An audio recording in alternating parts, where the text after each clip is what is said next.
নমস্কার। আজকে আমি আপনাদের কাছে যে ক্লাসটা নেব বা যে বিষয়টা নিয়ে আলোচনা করব সেটা হচ্ছে কন্টেম্পোরারি ইন্ডিয়া অ্যান্ড এডুকেশন।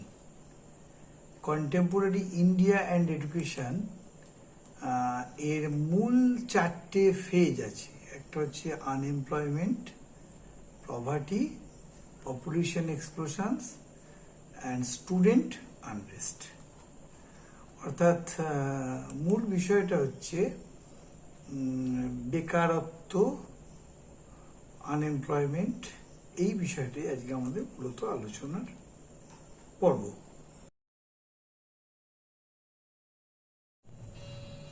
এই স্লাইডটায় দেখুন, আমি মূল টপিকটাকে চারটে ইউনিটে ভাগ করেছি। প্রথম ইউনিটটা হচ্ছে আনএমপ্লয়মেন্ট বা বেকারত্ব, দ্বিতীয়টা পভার্টি, দারিদ্রতা বা দারিদ্র, 3 নম্বর পপুলেশন এক্সপ্লোশনস অর্থাৎ জনবিস্ফোরণ, আর চতুর্থ হচ্ছে স্টুডেন্ট আনরেস্ট অর্থাৎ ছাত্র অসন্তোষ। দারিদ্রতা কেন হয়, বেকারত্ব কেন হয়, জনবিস্ফোরণের সাথে সম্পর্কটা কি, এবং এর ফলে শিক্ষার্থীদের মধ্যে যে অসন্তোষ তৈরি হয় সে অসন্তোষটা কেন হয়, এটাই হলো এই ভিডিওর বা এই ক্লাসের মূল বিশেষত্ব। কিন্তু আপনাদের বলে রাখি, আজকেই 4টি ইউনিট নিয়ে আলোচনা করা সম্ভব হবে না। ধীরে ধীরে অন্তত 4টে ক্লাস আপনাদের দেখতে হবে, 4টে ভিডিও দেখতে হবে। আজকে আমরা যেটা নিয়ে আলোচনা করব সেটা হচ্ছে আনএমপ্লয়মেন্ট।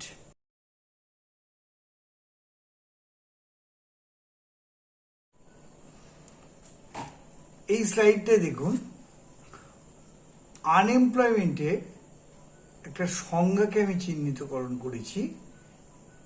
ডি মেলো 1969 সালে বলেছিলেন, a condition in which an individual is not in a state or remunerative occupation despite his desire to do so.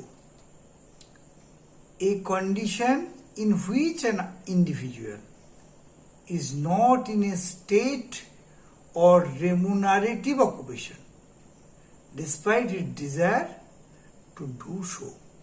অর্থাৎ বহু সংখ্যক মানুষ সমাজে বসবাস করেন এবং তারা বিভিন্ন ধরনের শিক্ষা গ্রহণ করে আছেন, কিন্তু দেখা যাচ্ছে যোগ্যতা অনুসারে মজুরি যোগ্যভাবে পাওয়ার দাবিদার হওয়া সত্ত্বেও যারা যথোপযুক্ত কাজ পায় না তাদের কি বলা হচ্ছে আনএমপ্লয়মেন্ট। তাহলে অত্যন্ত সহজভাবে আমরা এটা ভাবতে পারি। অন্য দিক দিয়ে বেকারত্ব বলতে কি বোঝায়? বেকারত্ব হচ্ছে সেই বিষয়টা আমরা সাধারণভাবে বলে থাকি যে কাজ করে সেই শাখার, অর্থাৎ এই অর্থে বেকার কেউ নয় না। বেকারত্ব কথাটা সেই ক্ষেত্রে প্রযোজ্য যোগ্যতা অনুসারে উপযুক্ত কর্ম না পাওয়া, সেটাকে বলা হয় বেকারত্ব। অর্থাৎ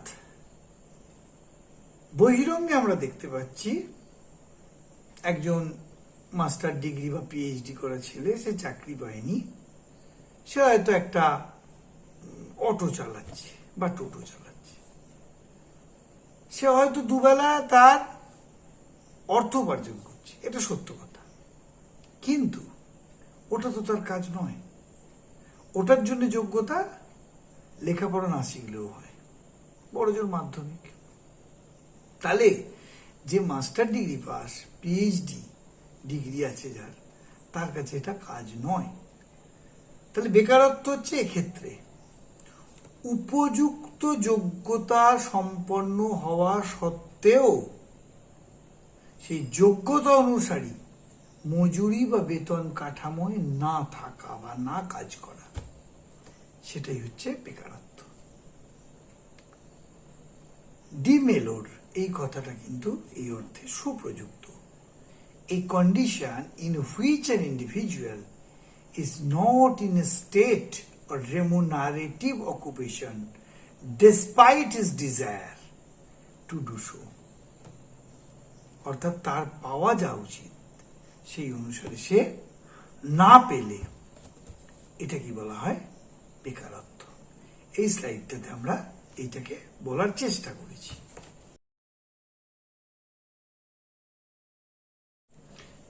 এই স্লাইডটাতে দেখুন, আনএমপ্লয়মেন্টকে আমরা 6টা সাব ইউনিটে বিভাজিত করছি।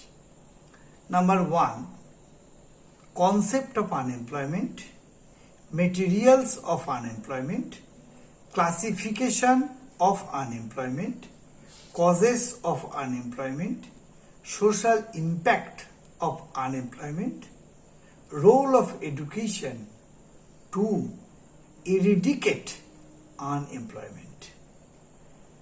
এই যে 6টা সাব ইউনিট আমরা বিভাজিত করেছি, এবার আমরা পরপর এক একটা ইউনিট ধরে আলোচনা করব। কনসেপ্ট অফ আনএমপ্লয়মেন্ট অর্থাৎ বেকারত্বের ধারণা, কনসেপ্ট কি। তারপরে যে মেটেরিয়ালস অফ আনএমপ্লয়মেন্ট অর্থাৎ কি কি উপাদানের দ্বারা আনএমপ্লয়মেন্ট তৈরি হয়। তারপরে যে ক্লাসিফিকেশন অফ আনএমপ্লয়মেন্ট অর্থাৎ বেকারত্বের ক্লাসিফিকেশন বা শ্রেণী বিভাগ। কজেস, বেকারত্বের কারণ কি। সোশ্যাল ইম্প্যাক্ট অফ আনএমপ্লয়মেন্ট অর্থাৎ সমাজে বেকারত্বের প্রভাব কি। Role of education to eradicate unemployment অর্থাৎ বেকারত্ব থেকে মুক্তি পাওয়ার জন্য শিক্ষার এখানে কি প্রয়োজন। এই 6টা ফেজ নিয়ে আমরা পরপর আলোচনা করব। এই যে স্লাইডটা দেখছেন, প্রথমটাতে দেখুন, আমরা কনসেপ্ট অফ আনএমপ্লয়মেন্ট নিয়ে খুব বেশি আলোচনা করব না। এটা আমরা প্রাথমিকভাবে সবাই আলোচনা করে নিলাম, সবাই জেনে নিলাম বিষয়টা, যে পৃথিবীতে সবচেয়ে বড় সমস্যা হচ্ছে এই আনএমপ্লয়মেন্ট। কারণ কাজ আমরা সবাই করি, কিন্তু যোগ্যতা অনুসারে মজুরি পাওয়া বা তার দ্বারা কাজ করা এটা তো সবাই করি না। একদম বাস্তব। আজকে ভারতবর্ষ স্বাধীনতার পর বহুদিন অতিক্রান্ত হয়ে গেছে, বহুদিন, 75 বছর। সেখানে দেখা যাচ্ছে শিক্ষার হার প্রচুর বেড়েছে, কিন্তু শিক্ষার অনুসারে মজুরি দেয়া কর্মের হার কি বেড়েছে? বাড়েনি। অর্থাৎ প্রচুর শিক্ষিত মানুষ বিভিন্ন সেক্টরে তাদের যোগ্যতার চেয়েও কম মজুরি পান। এটা হচ্ছে মূলত বেকারত্বের ধারণা একটা। আমরা এর আগের স্লাইডে আপনাদের কাছে আলোচনা করেছি এটা।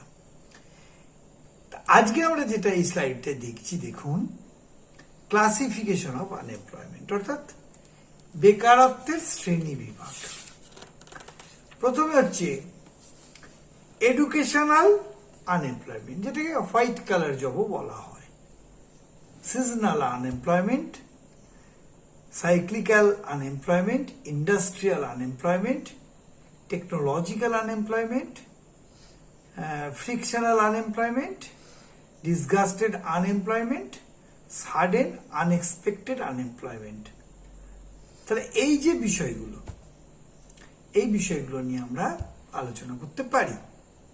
ক্লাসিফিকেশন অফ আনএমপ্লয়মেন্ট অর্থাৎ শ্রেণী বিভাগে শিক্ষাগত বেকারত্ব, মরশুমি বেকারত্ব, চক্রাকার বেকারত্ব, কারখানা সম্পর্কিত বেকারত্ব, টেকনোলজিক্যাল মানে প্রযুক্তিগত বেকারত্ব, সংঘাতজনিত ফিকশনাল যেটা বেকারত্ব, ডিসগাস্টেড মানে প্রচ্ছন্ন বা ছদ্মবেশী বেকারত্ব, সাডেন আনএক্সপেক্টেড আনএমপ্লয়মেন্ট মানে আকস্মিক বেকারত্ব। এই যে বেকারত্ব, এই বেকারত্বগুলো নিয়ে আমরা আজকে আলোচনা করব।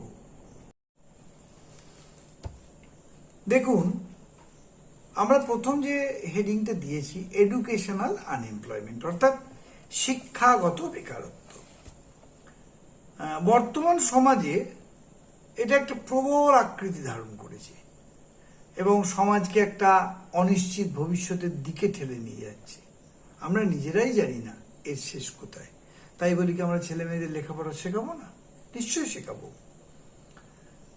এই যে বেকারগুলো তৈরি হচ্ছে, এদের কনসেপ্ট, এরা কি করবে এরা নিজেরাই জানে না এবং স্বাভাবিকভাবে আমরা গার্জেন যারা তারাও জানি না। এরা জীবিকা নির্বাহের জন্য কাজের খোঁজ করতেই থাকছে এবং যেহেতু এরা হায়ার এডুকেশন পেয়েছে, এরা সেই জন্য কখনো কায়িক পরিশ্রমের কাজ করতে চাইছে না। স্বাভাবিক। তারা কি চাইছে? 2-4 ঘন্টা কাজ করব, কলম পিষবো, অথচ মোটা টাকা উপার্জন করব। এই যে কাজের প্রবণতা, এই বেকারত্বটাকে বলা হয় হোয়াইট কালার জব, অর্থাৎ সাদা রঙের, সাদা কলারের বেকারত্ব। সাদা কলার, সাদা কলার কেন বলা হচ্ছে? এদেরকে শিক্ষিত বেকার হিসেবে চিহ্নিত করা হয়। এরা কায়িক পরিশ্রম করবে না, ঘাম ঝরানো কাজ করবে না, অথচ পেলেও তারা নাক ছিটকাবে। এই যে বেকারত্বটা তৈরি হচ্ছে এদের, এটাকে বলা হচ্ছে হোয়াইট কালার জব। দ্বিতীয় দেখুন, সিজনাল আনএমপ্লয়মেন্ট অর্থাৎ মরশুমি বেকারত্ব।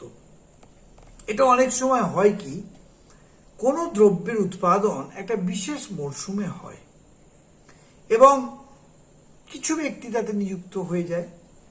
আবার সেই মরশুমটা চলে গেলে, সেই বিষয়টার উৎপাদন যখন বন্ধ হয়ে যায়, তখন সেই উৎপাদনে নিযুক্ত ব্যক্তিরা বেকার হয়ে যায়। আমরা এটা বলতে পারি আমের সময়। দেখবেন মালদা মুর্শিদাবাদে আম, লিচু, এই সময়ে প্রচুর মানুষ কাজে যায়, কিন্তু যেই মরশুমটা শেষ হয়ে যায় তখন এই মানুষগুলো বেকার হয়ে যায়। এগুলোকে বলা হয় মরশুমি বেকারত্ব। অর্থাৎ এরা এক একটা সিজন না এলে এরা সাকার হতে পারে না, এদেরকে বলা হয় মরশুমি বেকার। এবার সাইক্লিক্যাল আনএমপ্লয়মেন্ট, এটা চক্রাকার বেকারত্ব। কোনো ক্ষেত্রে বাণিজ্যের কারণে বা কারখানার উৎপাদনে হ্রাস বৃদ্ধির কারণে কিছু কর্মীকে বসিয়ে দেওয়া হয়, আবার কিছু কর্মীকে পালাক্রমে কাজে লাগানো হয়। তুমি ভাই কাজ করবে, কিন্তু সপ্তাহে 3 দিনের বেশি তোমায় কাজ দেওয়া যাবে না, বেশ তাই করবে। এই যে 3 দিন সে কাজ পেল, বাকি 4 দিন সে বেকার, সেই বাকি 4 দিন অন্য 3 জন অন্য লোকেরা কাজ করছে। এই যে 4 দিনে তার বেকারত্ব, এটা চক্রাকারে ঘুরতে থাকে। সে জেনেই যায় প্রথম থেকে এই 3 দিনই আমার কাজ, এই 3 দিনই আমাকে উপার্জন করতে হবে, আর এই 3 দিনে যা পাবো সেটা কি আমাকে গুছিয়ে সংসারটা চালাতে হবে। এই যে বেকারত্ব 4 দিন, এটাকে বলা হয় চক্রাকারে বেকারত্ব বা সাইক্লিক্যাল আনএমপ্লয়মেন্ট। এবার যে ইন্ডাস্ট্রিয়াল আনএমপ্লয়মেন্ট অর্থাৎ কারখানা সম্পর্কিত বেকারত্ব। যখন বিভিন্ন কলকারখানা অর্থনৈতিক মন্দার কারণে বন্ধ হয়ে যায়, একসময় রমরম করে চলছিল, আবার বন্ধ হয়ে গেল, এইটাকে বলা হয় ইন্ডাস্ট্রিয়াল আনএমপ্লয়মেন্ট। এবার যে টেকনোলজিক্যাল আনএমপ্লয়মেন্ট অর্থাৎ প্রযুক্তিগত বেকারত্ব। দেশের অর্থনৈতিক সংগঠনে, শিল্পের সংগঠনে বা শিল্প কৌশলের পরিবর্তনের ফলে কিছু বেকারত্ব তৈরি হয়। এই বেকারত্বকে বলা হয় প্রযুক্তিগত বেকারত্ব বা টেকনোলজিক্যাল আনএমপ্লয়মেন্ট। এবার যে ফ্রিকশনাল বেকারত্ব বা সংঘাতজনিত বেকারত্ব, অর্থাৎ কোনো প্রতিষ্ঠান হঠাৎ করে শ্রমিকরা কাজ বন্ধ করে দিল, তাহলে কাজ বন্ধটা কেন হলো? সংঘাতের কারণে। এটাকে বলা হচ্ছে সংঘাতজনিত বেকারত্ব। ডিসগাস্টেড আনএমপ্লয়মেন্ট বা ছদ্মবেশী বেকারত্ব। এই যে ছদ্মবেশী বেকারত্ব, এই বেকারত্বটা হচ্ছে মনে হয় আপাত দৃষ্টিতে আমি কাজে লিপ্ত আছি, কিন্তু আমি আমার মতো করে অর্থ উপার্জন করতে পারছি না। তাহলে আমি একটা ছদ্মবেশ ধারণ করে আছি যে আমি কাজ করছি, বা আমাকে দিয়ে কাজ করাচ্ছেন যিনি, সেই কর্মদাতাও তারও মনে একটা ছদ্মবেশ আছে যে ওকে দিয়ে আমি কাজ করাচ্ছি, কিন্তু আসলে তার প্রাপ্তির ভাড়ার শূন্য। এই যে বেকারত্ব, এটাকে বলা হয় ছদ্মবেশী বেকারত্ব বা প্রচ্ছন্ন বেকারত্ব। এর যে সাডেন আনএক্সপেক্টেড আনএমপ্লয়মেন্ট, অর্থাৎ আকস্মিক বেকারত্ব। অনেক সময় গ্রামাঞ্চলে দেখা যায় প্রাকৃতিক দুর্যোগ বা বন্যা, খরা, একটা যে কোনো কারণে হঠাৎ করে কৃষিকাজ বন্ধ হয়ে গেল, বা মাঠে ধান, পাকা ধান তুলতে পারা গেল না, প্রবল ঝড় বৃষ্টি নষ্ট হয়ে গেল। তাহলে এই ধান তোলার কারণে যে মানুষগুলো কাজ পাবে আশা করেছিল, তারা আর কাজ পেল না। এটা কিন্তু হঠাৎ ঘটনা। এইটাকে বলা হয় আকস্মিক বেকারত্ব বা সাডেন আনএক্সপেক্টেড আনএমপ্লয়মেন্ট, হঠাৎ করে অপ্রত্যাশিত বেকারত্ব। তাহলে এই যে ঘটনাগুলো আলোচনা করলাম, এই ঘটনাগুলোতে দেখা যায় যে আনএমপ্লয়মেন্টকে ফরম্যাট করা হয়। ফরম্যাট অফ আনএমপ্লয়মেন্ট মানে আনএমপ্লয়মেন্ট কত প্রকারের হতে পারে, সেটা নিয়ে আমরা এর পরের স্লাইডে আলোচনা করছি।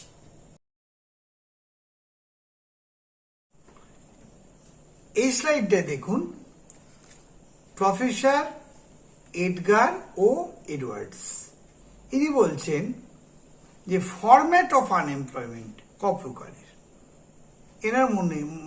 এনার ইচ্ছা অনুসারে বলা যায় ওপেন আনএমপ্লয়মেন্ট, মুক্ত বেকারত্ব; হিডেন আনএমপ্লয়মেন্ট, লুক্কায়িত বেকারত্ব; ডিসগুইসড আনএমপ্লয়মেন্ট, ছদ্মবেশী বেকারত্ব; আন্ডার আনএমপ্লয়মেন্ট, অপূর্ণ বেকারত্ব; সিজনাল আনএমপ্লয়মেন্ট অর্থাৎ মৌসুমী বেকারত্ব।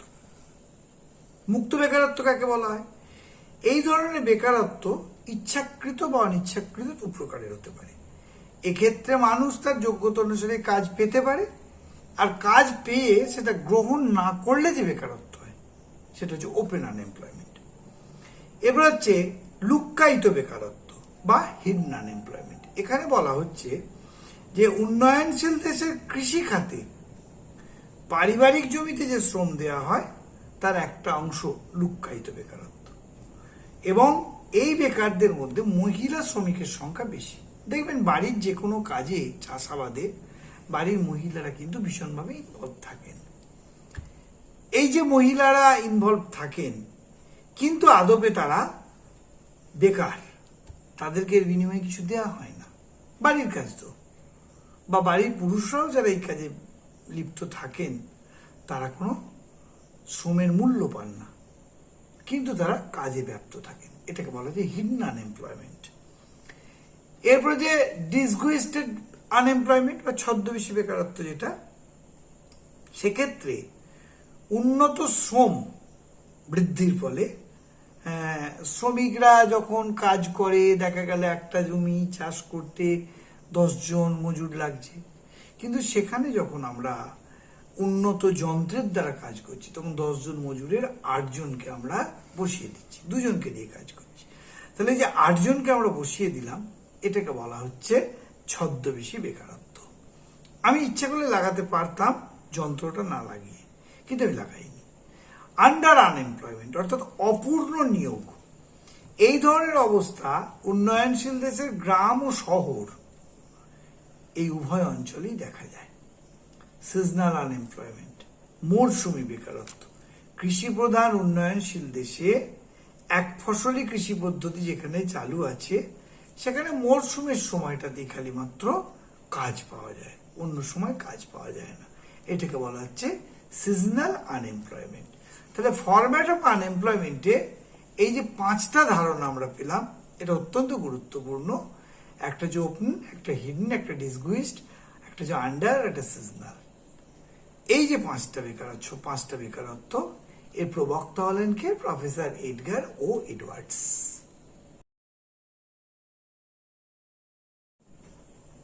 এবার আমরা আসছি কজেস অফ আনএমপ্লয়মেন্ট অর্থাৎ বেকারত্বের কারণ কি, এটা আলোচনা করব।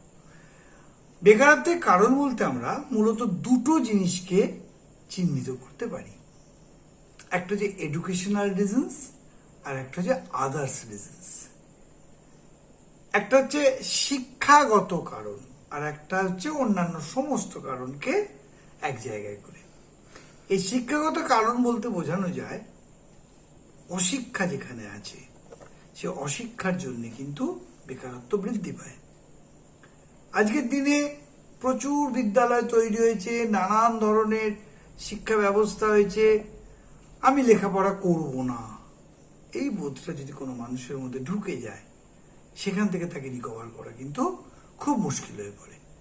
এর ফলে যে বেকারত্ব তৈরি হয় সেটাকে বলা যেতে পারে এডুকেশনাল রিজনস। আর আদার্স রিজনসের মধ্যে আরো নানান ধরনের সামাজিক, আর্থিক, রাজনৈতিক, ধর্মীয় এই ব্যাপারগুলো ইনক্লুডেড। এই জন্য আমরা এটাকে মূলত দুটো ফেজে চিহ্নিত করতে পেরেছি, একটা হচ্ছে এডুকেশনাল রিজনস আর একটা হচ্ছে others reasons.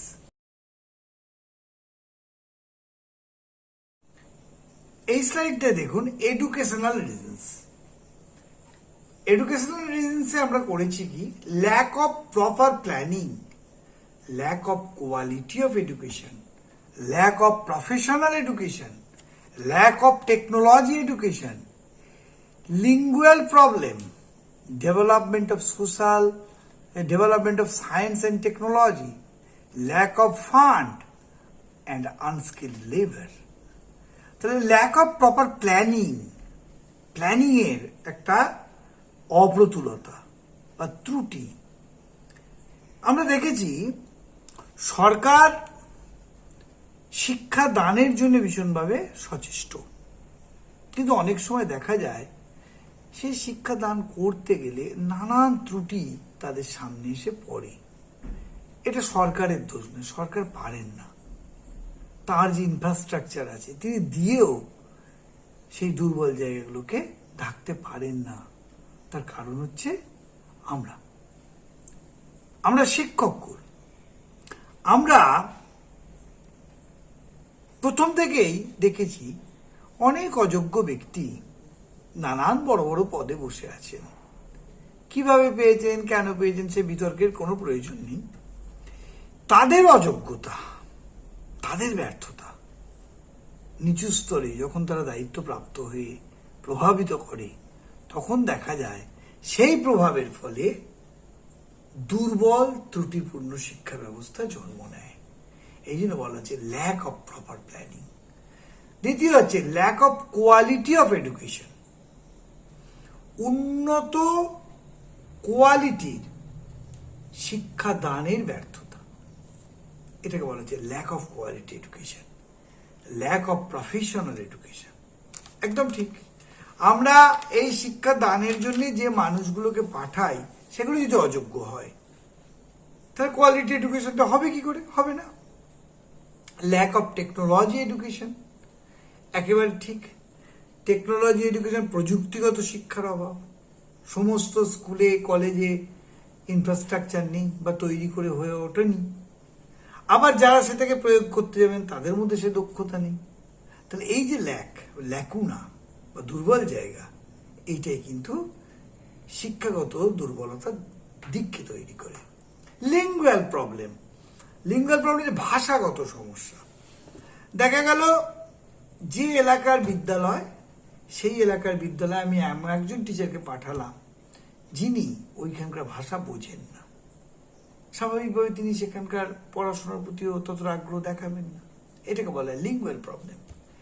Development of science and technology, অর্থাৎ বিজ্ঞান ও প্রযুক্তিবিদ্যার উন্নতি, এটার ল্যাকুনার জন্য এডুকেশন সেক্টর খুব ভীষণভাবে পিছিয়ে পড়ে। ল্যাক অফ ফান্ড, বিভিন্ন শিক্ষাক্ষেত্রে সরকার থেকে সেইভাবে ফান্ড প্রোভাইড করা যায় না। আর আনস্কিল্ড লেবার, বিভিন্ন ক্ষেত্রে এডুকেশন সেক্টর বলুন, যে কোনো শিল্প সেক্টর বলুন, আনস্কিল্ড লেবার হলে যা হয় এক্ষেত্রেও তার ব্যতিক্রম হয় না। তাহলে আমরা দেখলাম lack of proper planning, lack of quality of education, lack of professional education, lack of technology, lingual problem, development of science and technology, lack of fund and unskilled labor. এই এতগুলো পয়েন্ট কিন্তু আমরা এডুকেশনাল রিজনসে ইনক্লুড করতে পেরেছি। আমরা এই স্লাইডটাতে দেখুন আদার্স রিজন গুলোকে চিহ্নিত করেছি। মূলত আমার মনে হয় যে 5টাই আদার্স রিজন হতে পারে। Population explosion, lack of progressions in industrial sector, lack of permanent job, lack of business interest, lack of planned work policy of government. Number 1, population explosion. Population explosion হচ্ছে জনস্ফীতি।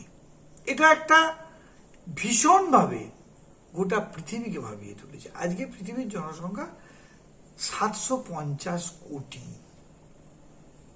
We can't imagine it. আমরা ভাবতে পারি না এটা।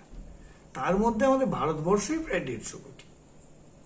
ভেবে দেখুন, তাহলে এই পপুলেশন এক্সপ্লোশন হলে, এত জনবিস্ফোরণ হলে কোথা থেকে মানুষ কাজ দেবে? একেবারে অসম্ভব।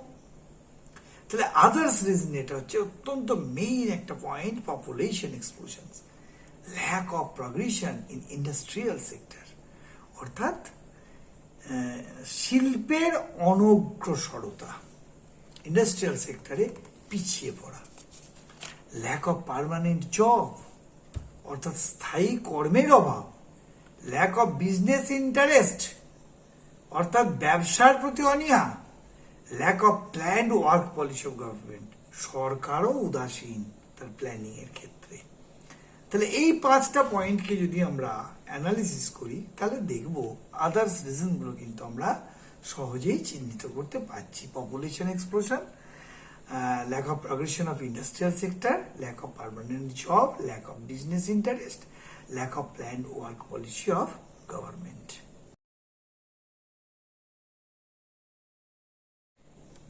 এই স্লাইডটাতে দেখুন social impact of unemployment. Social impact অর্থাৎ সমাজে বেকারত্বের প্রভাব কি, সামাজিক প্রভাবটা কি। আমরা এটাকে 5টা সাব ইউনিটে ভেঙেছি। Number 1, frustration. 2 number, social erosion, national social impact of national solidarity, impact of family life, political impact. প্রথমটা হচ্ছে ফ্রাস্ট্রেশন, হতাশা। উপযুক্ত কাজ না পেলে স্বাভাবিকভাবে মানুষের মধ্যে হতাশা তৈরি হয়। আমি অতি শিক্ষিত, কিন্তু দেখা গেল আমি আমার যোগ্যতা অনুসারে সেই কাজ পাইনি। তখন কি হবে? আমার মধ্যে একটা ইগো কমপ্লেক্স কাজ করবে। আমি তো এত শিক্ষিত, আমি এই কাজটা করছি। এর ফলে কি হবে? কর্মের প্রতি অনীহা তৈরি হবে। যে সেক্টরে আমি কাজ করছি সেই সেক্টরে আমার কাজ কিন্তু ঠিক করে আমি দিতে পারবো না, হতাশা তৈরি হবে। সোশ্যাল ইরোশন অর্থাৎ সামাজিক অবক্ষয়। এর ফলে কি হবে? ফাঁকিবাজের প্রবণতা তৈরি হবে, অসৎ উপায়ে অর্থ উপার্জনের প্রবণতা তৈরি হবে। যে আমার যোগ্যতা অনুসারে আমি এত টাকা পেতে পারতাম, কেন পাচ্ছি না? তাহলে এটাকে বলা হচ্ছে সামাজিক অবক্ষয়। National and social impact of national solidarity অর্থাৎ জাতীয় সংহতিতে এটা একটা বাধা সৃষ্টি করবে। ইম্প্যাক্ট অন ফ্যামিলি লাইফ, স্বাভাবিকভাবেই পারিবারিক জীবনে ওই একটা প্রভাব পড়বে। আর পলিটিক্যাল ইম্প্যাক্ট, রাজনৈতিক প্রভাব। এই ধরনের হতাশাগ্রস্ত মানুষ কিন্তু রাজনীতির কুপ্রভাবের সফট টার্গেট। এদের মাথায় সহজেই রাজনীতি ঢুকিয়ে দেওয়া যায়, যার দ্বারা এরা কম কাজে বেশি অর্থ উপার্জনের একটা প্রবণতা তৈরি হয়। শ্রমিক অসন্তোষ তৈরি হয়, বন্ধ, কলকারখানা বন্ধ, হরতাল, মজুরি বৃদ্ধির দাবি, এইসব তৈরি হয়। এটাকে বলা যায় পলিটিক্যাল ইম্প্যাক্ট। তাহলে সোশ্যাল ইম্প্যাক্ট বা আনএমপ্লয়মেন্ট যদি আমরা বলি, সেটা এই 5টা হিসেবে আমরা চিহ্নিত করতে পারি।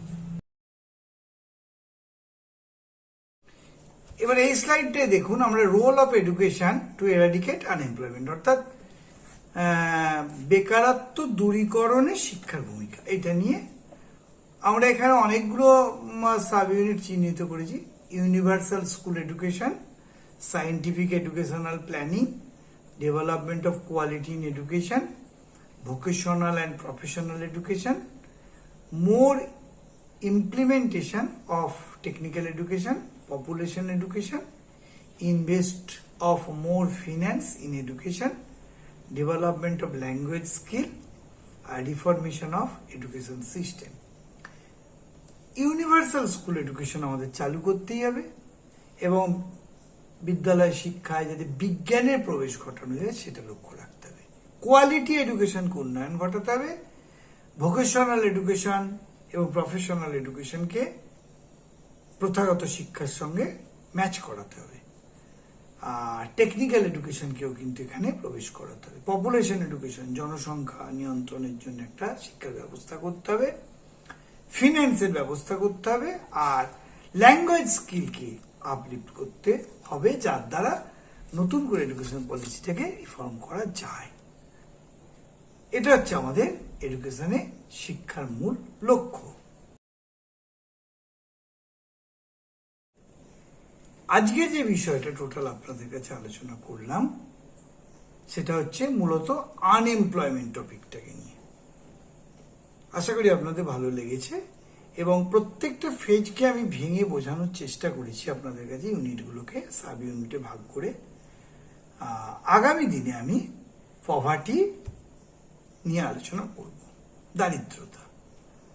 দারিদ্রতাকে কিভাবে আমরা ওভারকাম করতে পারি সেই বিষয়টা নিয়ে আলোচনা করব। আজ এই অবধি থাক, সবাই ভালো থাকবেন।